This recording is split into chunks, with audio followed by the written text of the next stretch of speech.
Why so bitter about our leader's Twitter? A post-election poll showed 60% of Americans want President-elect Trump to close his Twitter account, to which Trump replied, oh,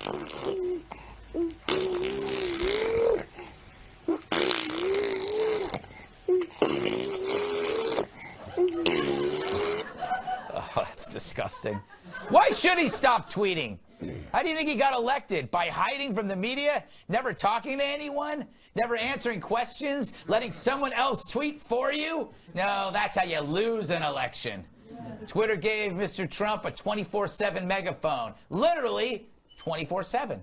Remember those 3 a.m. tweets after the first debate when Clinton brought up former Miss America, Miss Universe, Alicia Machado? Everyone thought he was nuts. Bad move. What are you doing? But then a few hours later, this. Quote, "For those few people knocking me for tweeting at 3 a.m., at least you know I will be there, awake to answer the call."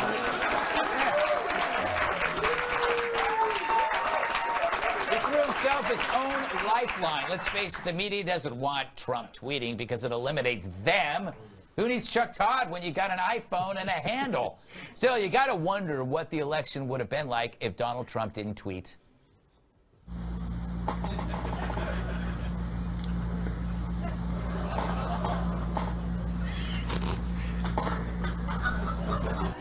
Adorable, but really, really boring, I think is what it is. Kat, you're on Twitter. I firmly believe that tweeting doesn't make anyone look better. It makes them worse because it takes advantage of your impulsiveness and your emotion. Like when you're having a great time, you never tweet, right? I know. That's why I tweet all the time. And, that is true. There's been so many nights where I've done some tweeting before, you know, going to bed, passing out. And you wake up in the morning and you're like, what have I done? Yes. Before you go to bed, everyone that's tweeting at you being like, what is that? You're like, oh, I hate these people. They don't have losers. And you wake up and you're like, maybe they were right. Yes. Maybe that is something I should not have shared with 100,000 people. But, you know, nice humble brag. No, it's not. I didn't mean it. I didn't mean it like that. I was doing the math in my head, like 100 or 10. No, it's more than 100. But you know what? But look, it's actually 113. But I remember my first Twitter account. I think that Trump. It's I always feel embarrassed when I put my own personal drama on the internet. People could tell I'm going through something.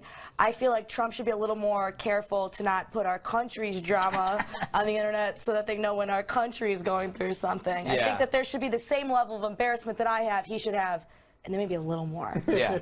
Tyrus, is there a strategy here that he realized if something's happening that's big, he'll tweet as a distraction so people don't look at it's a shiny bauble over here? It's genius in the sense that he's taken. I'll take taken. Great. He's movie. managing his own destiny. Yes. He's not waiting for the media to spin it. You're getting it from the horse's mouth. So if I want to know something from Donald, I will go to him. And how many times have you been able to do that in terms of a president? So, and he's going to answer it, and sometimes entertain. Some of it cracks me up, some of the things that he says. But the fact that he takes it on, because I would do the same thing. But usually, with a gang of beer or something, be like, oh, let me tell her what I think. But the fact that he's doing that, that people get that. We relate to that. Yeah. One of the great things about George Bush was that guys felt like they could have a beer with him. Yeah. And the thing about Donald Trump is you think you can talk to him. Like if he walked in this room, I think everyone here would be like, hey, Donald, I'm having an issue with this, and I don't like this. And I'll be like, all right, cool, I'll tweet you, I'll let you know, I'll hit you back. but that's what America, we like that. Yeah. The check sex tape and past, I love, by the way. You can answer any question with that. I had no idea. All right, Guy, is this a good strategy?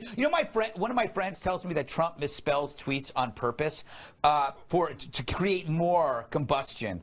I don't believe that. Yeah, I don't know about that one.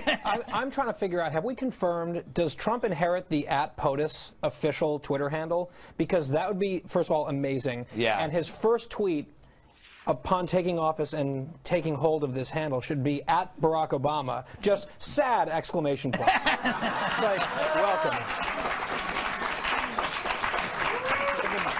A good welcome. No, but I don't think your friend is altogether wrong about that. I think he does sort of he trolls linguists all the time. Right. Like when he talks about big league, big league, and I waited for months for some reporter at the New York Times to come out and say bigly isn't a word. And I looked it up. It's a word. Bigly, and he always used it correctly. And it would have been so great if some smarty pants had corrected him on it, and he would have just dropped the dictionary on it. Oh yeah?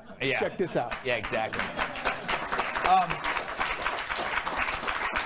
Problem with doing a segment like this, which is, let's just say it's pre-taped by a few hours from its initial air. There'll be about 6 tweets that have happened since then that we will wish we could talk about. I can't wait for New Year. I know. In a few hours from right now. Exactly. Exactly.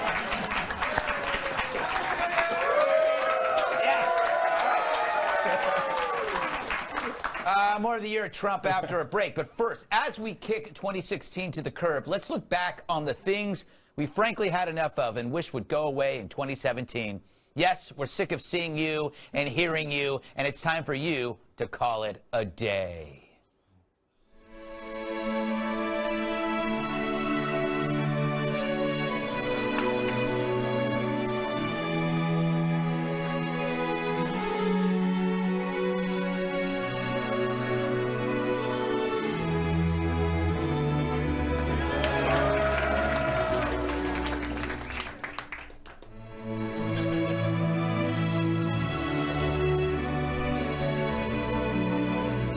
Going to have to unpack that. Let's unpack it a little bit. Unpack the conspiracy.